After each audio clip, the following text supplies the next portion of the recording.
नमस्कार, बहुत स्वागत आप सभी का। आप देख रहे हैं आपका शो कहानी कुर्सी की। मैं हूं सौरभ शर्मा आपके साथ। और कहानी कुर्सी की में शुरुआत आज हम करने जा रहे हैं कांग्रेस पार्टी के लिए एक के बाद एक आ रही बुरी खबरों से। संजय निरुपम, उनके बाद रोहन गुप्ता और रोहन गुप्ता के बाद गौरव वल्लभ, एक के बाद एक पार्टी से जुड़े हुए नेता प्रवक्ता सब कांग्रेस पार्टी छोड़ रहे हैं और छोड़ते हुए बड़ी बड़ी चिट्ठियां लिख करके जा रहे हैं। अभी जो ताजा खबर है वो मैं आपको बता दूं। गौरव वल्लभ, जिनको आपने टीवी पर देखा होगा तमाम बहसों में अपनी पार्टी का पक्ष रखते हुए, अब उन्होंने भारतीय जनता पार्टी ज्वाइन कर ली है। कल ही आपने देखा था बॉक्सर विजेंद्र सिंह को, जो राहुल गांधी के साथ तस्वीरें खिंचवाते थे, अचानक वो भी भारतीय जनता पार्टी में आए। और आज गौरव वल्लभ ने पार्टी ज्वाइन करते हुए कहा कि कांग्रेस सनातन विरोधी हो चुकी है। कांग्रेस देश के वेल्थ क्रिएटर्स के खिलाफ बोलती है। वो उद्योगपति, वो बिजनेसमैन जो नौकरियां देते हैं, देश के लिए संपत्ति बनाते हैं, उनके खिलाफ जाने का आखिर क्या मतलब है। उन्होंने कहा मैं बड़ा असहज महसूस कर रहा हूं पार्टी में, और अब यह पार्टी दिशाहीन हो चुकी है। इस पार्टी के साथ अब मैं और नहीं चल सकता। और अभी जो तस्वीरें आ रही हैं मैं आपको दिखा देता हूं। भारतीय जनता पार्टी उन्होंने ज्वाइन कर ली है, मतलब इस्तीफा, और इस्तीफे के बाद तुरंत ज्वाइनिंग। भारतीय जनता पार्टी में प्रोफेसर गौरव वल्लभ आ चुके हैं। वैसे इकोनॉमिक्स के प्रोफेसर हैं और उनका कहना है कि मैं आया था कांग्रेस पार्टी से जुड़ने के लिए कि मैं वित्तीय मामलों पर अपना पक्ष रख सकूं, लेकिन जिस दिशा में अब कांग्रेस पार्टी जा रही है लगता नहीं कि उसका कोई भविष्य है। और ये कहकर उन्होंने पार्टी तो छोड़ी, बीजेपी का दामन भी साथ साथ पकड़ लिया। गौरव वल्लभ एक लंबी 2 पन्नों की चिट्ठी लिख करके गए मल्लिकार्जुन खड़गे के लिए।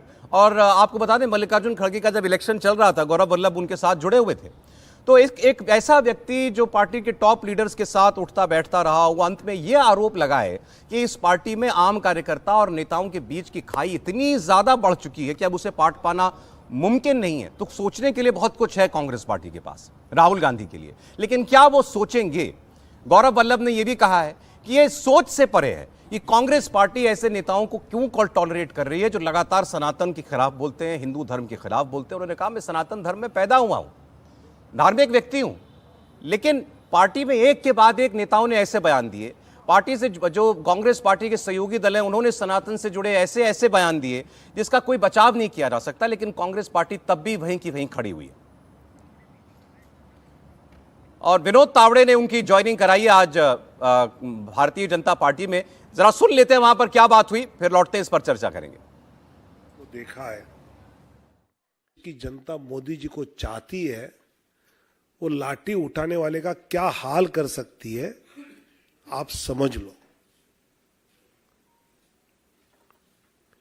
और इसलिए कांग्रेस अपने नेता प्रतिपक्ष का ये वक्तव्य के बारे में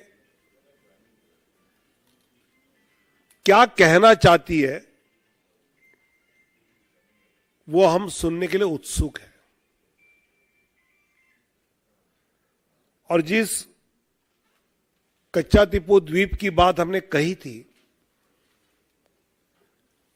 अब उसको लेकर कांग्रेस के सहयोग। तो गौरव वल्लभ की ज्वाइनिंग हो रही है। अनिल शर्मा ने भी बीजेपी ज्वाइन कर ली। इसके अलावा रोहन गुप्ता, इनको टिकट मिला था अहमदाबाद से चुनाव लड़ने का, ये भी कांग्रेस पार्टी के प्रवक्ता थे और इन्होंने भी पार्टी छोड़ दी थी। पहले इन्होंने पदों से अपना इस्तीफा दिया था, आज इन्होंने कांग्रेस की प्राइमरी मेंबरशिप से भी इस्तीफा दे दिया। और इन्होंने भी यही आरोप लगाया सनातन विरोधी है, लगातार पार्टी इस दिशा में जा रही है जिसका साथ देना अब मुमकिन नहीं है। और संजय निरुपम मुंबई से उनका टिकट कटा, उसके बाद उन्होंने पहले ही कह दिया था कि कांग्रेस पार्टी ने उद्धव ठाकरे के सामने घुटने टेक दिए हैं, उद्धव ठाकरे कुचल देना चाहते हैं कांग्रेस पार्टी को, और कांग्रेस की लीडरशिप कुछ नहीं और कर पाई। संजय निरुपम का बयान निकाले, हम संजय निरुपम का स्टेटमेंट आपको दिखाएंगे।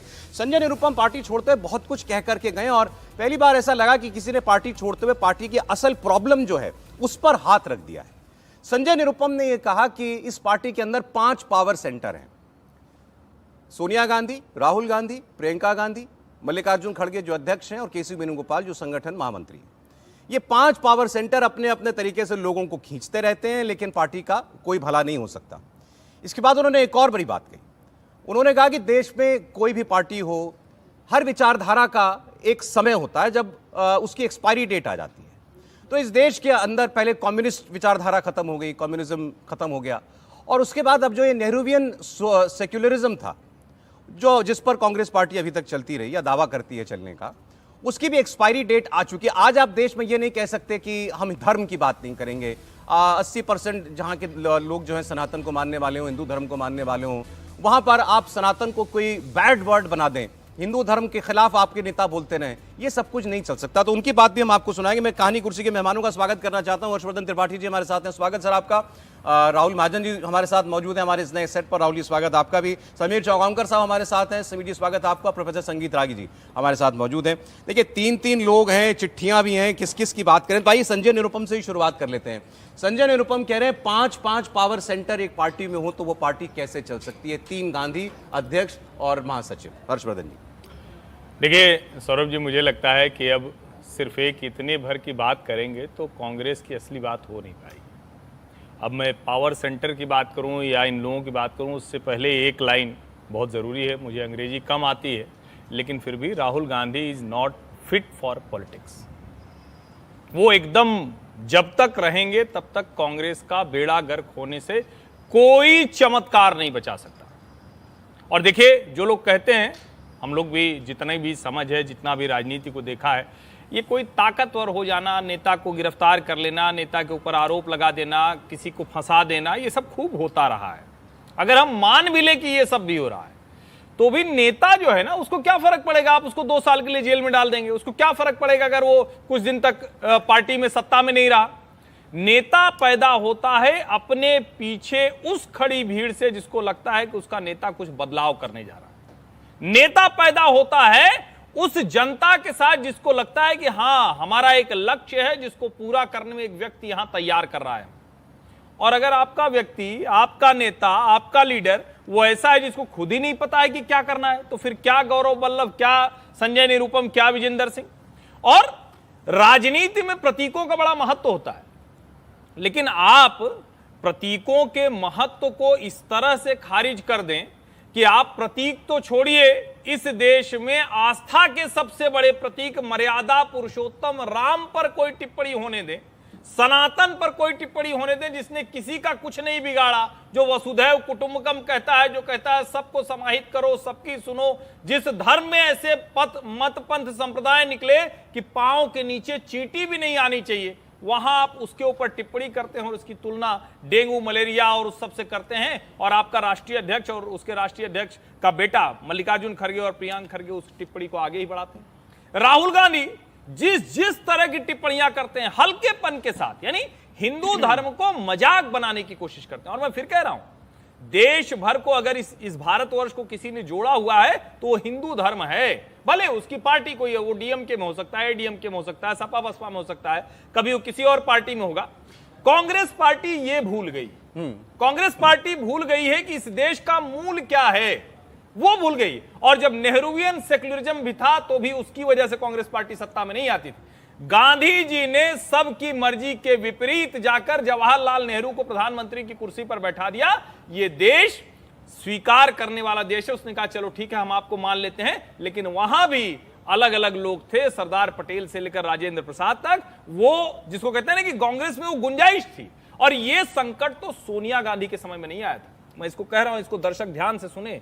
सोनिया गांधी इटली के मूल की हैं, उनके खिलाफ भाजपा ने, संघ ने आंदोलन चलाया कि ये विदेशी मूल की महिला आके हमारे यहां राज करेगी, तो भी किसी ने ये नहीं कहा। आरोप भले आप लगाएं कि क्रिश्चियन हैं, क्रिश्चियन मिशनरीज के साथ उनके संबंध है, उनके सलाहकार सब क्रिश्चियन है, लेकिन कोई ये नहीं कहता कि एंटी हिंदू, एंटी सनातन कांग्रेस हो गई। ठीक बात है। राहुल गांधी की अगुवाई में ये हुआ है, उसी का परिणाम दिख रहा है। अरे गौरव वल्लभ कुछ बोल रहे हैं पार्टी ज्वाइन करते समय, जरा सुन लेते हैं।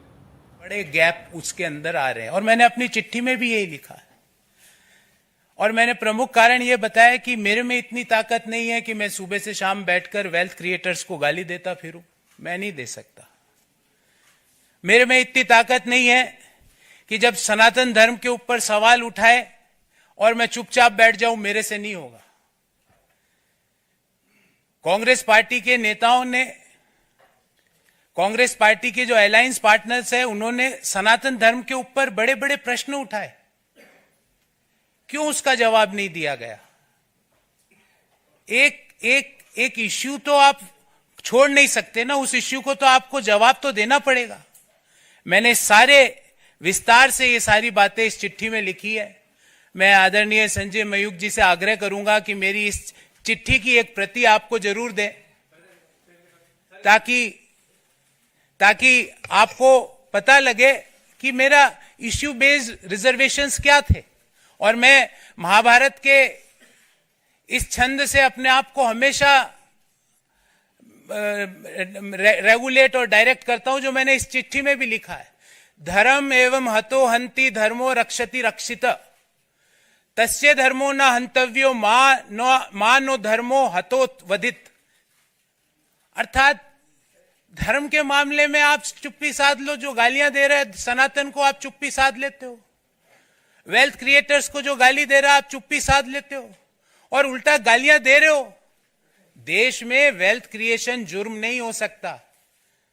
देश में जो नीतियां उदारीकरण की, निजीकरण की, वैश्वीकरण की नीतियां हैं वो गलत नहीं हो सकती। आज आप गौरव वल्लभ वही बातें कह रहे हैं जो उन्होंने अपनी चिट्ठी में लिखी हैं, जो मैंने आपको बताई भी। अब लेकिन ये आज वो पार्टी ज्वाइन कर रहे हैं तो ठीक है, सब कुछ उनको पुरानी बातें कहने का अधिकार तो है, लेकिन यही सब कुछ जब हो रहा था तो गौरव वल्लभ भी अपनी पार्टी का पक्ष तो रखते ही थे, उस सबको डिफेंड वो करते ही थे। अब ये कह सकते हैं कि वो मेरा दायित्व था, मेरा काम था। आज संबित पात्रा जी भी ज्वाइन कराने में, अरे इनकी बहस अच्छा लगता, थोड़ा अच्छा लगता। ये चौपाइयां उनको याद कराते थे, संबित पात्रा जी कितने जीरो भी याद कराते, जीरो भी पूछते थे। और दूसरा, ये इकोनॉमिक्स से जुड़े हुए व्यक्ति हैं। अब कल तक जो व्यक्ति ये बताता रहा हो कि कैसे हिंदुस्तान की इकोनॉमी डब्बा गोल हो गई, अब अचानक से आज बताने लगेगा कि हम कैसे 5 ट्रिलियन इकोनॉमी बनने जा रहे हैं। खैर, ये सब राजनीति के दाव पेच है, ये तो होता ही है। एक बात बिल्कुल साफ है कि कांग्रेस को इंट्रोस्पेक्शन करना पड़ेगा कि लोग उसे छोड़ के क्यों जा रहे हैं, क्यों उनकी लीडरशिप जो है लोगों को सहेज के नहीं रख पा रही है। लेकिन बीजेपी को भी इंट्रोस्पेक्शन करना है, किस तरह के लोगों को ले रहे हैं। संजय निरुपम जो कि अकेला, वैसे तो राज्यसभा से वो सांसद रहे, लेकिन अकेला 2009 में चुनाव लोकसभा का किससे जीते? कांग्रेस से। जो लोग पार्टियों की जो वो है, मतलब क्या बोले, मैं उसको वर्ड उस तरह से नहीं बोलना चाहता कि पार्टियों के कारण या फिर उनकी दान में दी हुई चीज़ें लेते हों, दूसरों को ज़रा सोच के करना चाहिए। दूसरा, विजेंद्र सिंह, आप बताइए, विजेंद्र सिंह 2013 में जब इन पे आरोप लगा, वो तो खैर खारिज हो गए, जब 2013 पे इन पे ड्रग का आरोप लगा, कौन सरकार थी? बीजेपी और जो है अकाली दल की सरकार थी। लगा आरोप, यहाँ तक बोला गया, बाकायदा पुलिस की रिपोर्ट में ये बोला गया 15 बार ड्रग्स लिए, बोला गया, बाद में क्लियर हो गए। मैं फिर बोलता हूँ, अच्छी बात है, ये आरोप लगना एक बात होती है, लेकिन आरोप सिद्ध ना हो तो आदमी को मान लेना चाहिए वो दोषी नहीं है। लेकिन किस सरकार में आरोप लगे? बीजेपी और अकाली दल सरकार में आरोप, तो आप उनके पास दोबारा चले गए, जिन्होंने आपको, अगर मैं मान लूँ कि उन्होंने आपको हैरेस किया, वैसे तो मैं नहीं मानता, ये प्रक्रिया होती है कानून की, लेकिन मान लूं हैरेस किया, तो आप उनके पास दोबारा चले गए। देखिए, ये सब लोग अपना भविष्य देख रहे हैं, इसमें तो कोई शक नहीं। अभी गौरव वल्लभ ने तो अभी चुनाव लड़ा, राजस्थान का हार गए। नहीं, अभी नहीं लड़ा। अकेले व्यक्ति जिसको 2 अलग अलग राज्यों में पार्टी ने विधानसभा का चुनाव लड़ाया, झारखंड, जमशेदपुर पूर्वी से और अभी उदयपुर से, ये पार्टी ने इनको दिया है। तो दोनों ही चीजें हैं, मतलब इनको मिला बहुत कुछ है। ये बड़े विद्वान व्यक्ति, हमको तो कभी ये भी लगता है सौरभ जी, मतलब ये सुनना चाहिए, समझ, इतने विद्वान व्यक्ति, गोल्ड मेडलिस्ट रहा है ये आदमी, सब कुछ राजनीति में ही जाकर मिलेगा। एक्सेलराई जमशेदपुर में ये आदमी प्रोफेसर है।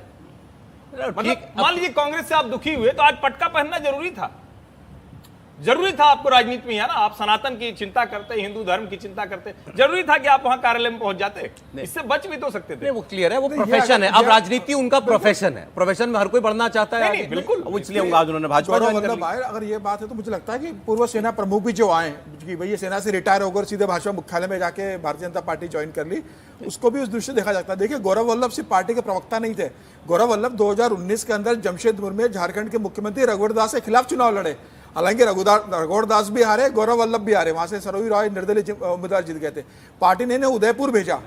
पढ़े लिखे आदमी, पार्टी के अच्छे प्रवक्ता रहे, इकोनॉमी पे उनका अच्छा उड़ रहा है। हमेशा केंद्र सरकार को, मोदी सरकार को इकोनॉमी पे वो बहुत अच्छे तरीके से अपनी बात रखते थे, और कई बार भारतीय जनता पार्टी को उन्होंने अपने तर्कों से असज किया है डिबेट के अंदर। आज अगर कांग्रेस के इतने बड़े प्रवक्ता, इतने बड़े शिक्षित लीडर कांग्रेस छोड़कर जा रहे हैं, विजेंद्र सिंह जैसे खिलाड़ी अगर पार्टी छोड़कर जा रहे हैं, संजय निरुपम जैसे नेता कांग्रेस छोड़कर जा रहे हैं, जिन्होंने शिवसेना से अपना राजनीतिक कैरियर शुरू किया था, लोकसभा में दहाड़े थे, वो प्रमोद महाजन से भिड़ गए थे, वो रिलायंस के मामले को लेकर बाला साहेब ठाकरे की डांट पड़ी तो मुद्दा नहीं छोड़ा, शिवसेना छोड़ी, कांग्रेस में आ गए। कांग्रेस में भी उन्होंने अच्छे वक्ता की भूमिका निभाई। आज संजय निरुपम ने भी पार्टी छोड़ दी, देवड़ा इनके यहाँ से चले गए। तो मुझे लग रहा है कि कांग्रेस को ये इस समय बहुत ज्यादा आत्मचिंतन की जरूरत है कि इतने ज्यादा नेता आपके यहाँ से जा रहे हैं। और 2 दिसंबर को जब 5 राज्यों के विधानसभा चुनाव आए थे, उसके बाद से अभी तक कहा जा रहा है कि 9,000 से ज्यादा कांग्रेस के नेता और कार्यकर्ता दूसरे दलों में चले गए हैं। चाहे फिर वो मध्य प्रदेश हो, फिर छत्तीसगढ़ हो, चाहे राजस्थान हो। मध्य प्रदेश में एक दिन के अंदर 3,500 से ज्यादा कार्यकर्ताओं ने भारतीय जनता पार्टी ज्वाइन की। कार्यालय में जगह कम कर गई थी, बाहर टेंट लगाना पड़ा जो कांग्रेस के नेता आए थे उनको शामिल करने के लिए। तो मुझे लग रहा है सिर्फ नेता ही नहीं, कार्यकर्ता भी पार्टी छोड़ के जा रहे हैं। कांग्रेस को समझना पड़ेगा कि वो मोदी को अगर चुनौती देने जा रहे हैं तो उनके अपने नेता उनके साथ नहीं है। सनातन पर अगर लगातार आप नहीं, और दूसरी बात यह है समीर जी कि अभी तक जब भी नेताओं ने छोड़ा, चलिए तो प्रवक्ता इनसे बड़े नेताओं ने जब छोड़ा, ज्योतिरादित्य सिंधिया गए, पूर्व आरपीएन मुख्यमंत्री सिंह गए, जितिन प्रसाद गए, मुरली देवरा गए, अशोक क्या- चौहान गए। अशोक चौहान गए, क्या दूसरी तरफ से क्या कहा जाता रहा? ठीक है, जिसको जाना है जाए। राहुल गांधी के हवाले से हमेशा यही खबरें आई कि वो हमेशा ये कहते हैं जो इस लड़ाई के बीच में हमको छोड़ करके जाना चाह रहा है, अच्छी बात है, कमजोर आदमी हमको नहीं चाहिए। आपको एक लेकिन वो क्यों जा रहा है पार्टी में, उसको अपना भविष्य क्यों नहीं दिखाई दे रहा है? इस पर सोचना किसकी जिम्मेदारी है? ये राहुल गांधी नहीं सोचेंगे, गांधी परिवार के बाकी दोनों सदस्य नहीं सोचेंगे, अध्यक्ष नहीं सोचेंगे तो कौन? अच्छा, अध्यक्ष सोच के भी कुछ कर पा रहे हैं कि अभी कल का ही तो उनका एक और वीडियो वायरल है जिसमें वो कह रहे हैं कि ये तुम लोग भीड़ बुला लेते हो और ये मुझे ही धक्के मार रहे हैं इधर से उधर। माइक भी बेचारे का माइक खराब पर था बोल अध्यक्ष जी का, खड़गे जी का। और चूंकि राहुल जी नॉमिनेशन कर रहे थे तो यहाँ ना तो किसी ने प्रचार उसकी बातचीत की, ना उसका मीडिया में कहीं कुछ गया, तो बहुत दुखी भाव में तो। अच्छा, एक बार प्रोफेसर साहब मैं आपके पास आऊं, जरा संजय निरुपम की बात लेंगे, सुनने लायक है, क्योंकि वो कोई ऐसा नहीं कि कोई पर्सनल टीका टिप्पणी किसी के ऊपर नहीं कर रहे हैं। वो ये कह रहे हैं कि इस पार्टी के साथ बुनियादी प्रॉब्लम क्या हो गई है। सुन लेते हैं फिर प्रोफेसर राग। कांग्रेस पार्टी इस समय एकदम से संरचनात्मक ढंग से देखा जाए तो बिखरी हुई पार्टी है। वैचारिक तौर पर तो दिशाहीन है, ऐसा कई लोगों ने कई बार कहा, कांग्रेस पार्टी के लोगों ने ही कहा, लेकिन संरचनात्मक तौर पर एक पूरी तरह से बिखरी हुई पार्टी है। पहले कांग्रेस में एक पावर सेंटर हुआ करता था और उसका एक कॉकस होता था, उसके एक कोटरी होते थे, दरबारी होते थे, और उसके खिलाफ बाकी लोग लड़ते रहते थे या संघर्ष करते रहते थे। इस समय कांग्रेस पार्टी में 5 पावर सेंटर्स हैं। आप चौंक जाएंगे सुन करके, लेकिन ये सब हमने अनुभव किया हुआ है। अब पूछेंगे 5 पावर सेंटर कौन कौन से हैं, और पांचों के अपने कॉकस है, पांचों की अपनी लॉबी है, और पांचों की जो लॉबी है वो आपस में टकराती रहती है, एक दूसरे को मारने में लगी रहती है। और उसमें बहुत सारे लोग, हमारे जैसे लोग जो किसी भी लॉबी का कोई बाहरी हिस्सा नहीं है, वो अक्सर तकलीफ में रहते हैं। और मैं अकेला नहीं, ऐसे लाखों लोग हैं कांग्रेस पार्टी से जुड़े। तो जो 5 पावर सेंटर है उसमें सबसे पहले तो परमादरणीय सोनिया गांधी जी का एक पावर सेंटर है, उनके आसपास के लोग हैं। दूसरे आदरणीय राहुल गांधी जी का भी एक अपना पावर सेंटर है, उनके आसपास भी एक कोटरी है जो अपनी दुकान चलाता रहता है। फिर बहन जी की भी एक अपनी कोटरी है, वो अपने ढंग से एक्सर्ट करती रहती हैं, अपना पावर एक्सर्ट करती रहती हैं। अध्यक्ष महोदय हैं, उनका भी एक पावर सेंटर बन गया है। उनके आसपास जो लोग हैं वहां तो ऐसे ऐसे लोग हैं जिनके पास कोई राजनीतिक अनुभव नहीं, कोई राजनीतिक आधार नहीं, अचानक उनके साथ जुड़ के वो हाईकमान बन गए और इस तरह की बातें करते, इस तरह की भाषा का इस्तेमाल करते जो मैं आपके सामने यहां प्रस्तुत नहीं कर सकता। और आखिरी एक जो पावर सेंटर है जनरल सेक्रेटरी ऑर्गेनाइजेशन का, वेणुगोपाल जी का, वो भी एक पावर सेंटर बना हुआ है भाई। वो भी अपने ढंग से अपनी राजनीति करते रहते हैं। जब हिंदी बोलते समझ में नहीं आता, अंग्रेजी बोलते समझ में नहीं आता, मलयाली हमको समझ में नहीं आता है। एक ऐसा आदमी पिछले इतने वर्षों से बैठा हुआ है और संगठन लगातार गर्त में जा रहा है, संगठन लगातार बुरे खराब दौर में, खराब हाल में। ये जो बात कह रहे हैं पार्टी के अंदर रहा हुआ व्यक्ति आपको एक इनसाइडर्स व्यू दे रहा है, तो अब अगर ये 5 पावर सेंटर हैं, भाई नेता तो एक ही हो सकता है ना, लीडर तो एक ही होगा। कौन है जो कमांड करे इस वक्त कांग्रेस पार्टी को? देखिए, मुझे तो बड़ा थोड़ा सा मैं दूसरे पर्सपेक्टिव रखना चाहता हूँ। क्या ये आत्मज्ञान जो है संजय निरुपम को तभी मिला जब उनको टिकट नहीं मिला? मैंने ये कई बार मुझे बहुत ये हैरानी होती है कि ये बहुत इतनी मोटी चमड़ी के होते हैं। कल तक इनको नेहरूवियन सेकुलरिज्म तो राम मंदिर मूवमेंट के बाद ही खत्म हो गया था। उस पर गिरिलाल जैन जी ने एक बहुत अच्छी पुस्तक लिखी, द हिंदू फिनोमिना, और उन्होंने कहा कि पूरा ये जो राम मंदिर मूवमेंट है, ये जो स्वदेशी आंदोलन है, साथ में जो साथ साथ जो है वो जो अपना लिबरलाइजेशन का फेज है, ये पूरे नेहरूवियन ढांचा को ही खत्म कर रहा है, कोलैप्स कर गया है। और ये नेहरूवियन ढांचा के कोलैप्स ये 90s में हुआ है, ये 30 साल बाद ये बात कर रहे हैं। तो मुझे कोई बड़ी ऐसा लग रहा है कि भाई जब आप कल तक आप इस बात के लिए संघर्ष कर रहे थे कि कांग्रेस पार्टी उस सीट पर निगोशिएट क्यों नहीं कर रही। बिल्कुल सही बात कह रहे हैं। दूसरी बात देखिए, भारतीय जनता पार्टी किन लोगों को ले, जिन लोगों को, चाहे वो गौरव वल्लभ हो या कोई और हो, मुझे नहीं लगता है इससे कोई भारतीय जनता पार्टी को कोई बहुत बड़ा फायदा होने वाला है। मैं ऐसा इसमें कुछ भी नहीं देखता, क्योंकि इनमें से कोई ऐसा नहीं है जिसका कोई बहुत बड़ा बेस हो, सोशल बेस। ज्योतिराव सिंधिया आए, उनका एक बेस था, लेकिन जब आप अशोक चौहान आ जाते हैं तो उसमें थोड़ी दिक्कत होती है। भारतीय जनता पार्टी के लोगों को भी दिक्कत होती है, कार्यकर्ताओं को भी दिक्कत होती है। जब सवाल आते हैं तो उनको वे थोड़ा असहज भी अपने आप को महसूस करते हैं। और जब आप ऐसे लोगों को लेते हैं तो फिर वही सवाल आता है कि भाई क्या ले लेने से ये 2 दिन का परसेप्शन तो बनेगा, लेकिन कोई भारतीय जनता पार्टी को इससे बड़ी कोई फायदा होने जा रहा है, मैं उसे नहीं देखता। तीसरी बात है कांग्रेस पार्टी को लेकर के, आप उससे बात कर रहे हैं अपेक्षा के लिए कि वो आत्ममंथन करे, जो आत्ममुग्धता का भी शिकार है और दुर्योधन के हट का भी शिकार है। जी, दुर्योधन का हट जो है वो पूरे परिवार के सत्यानाश तक ले जाता है।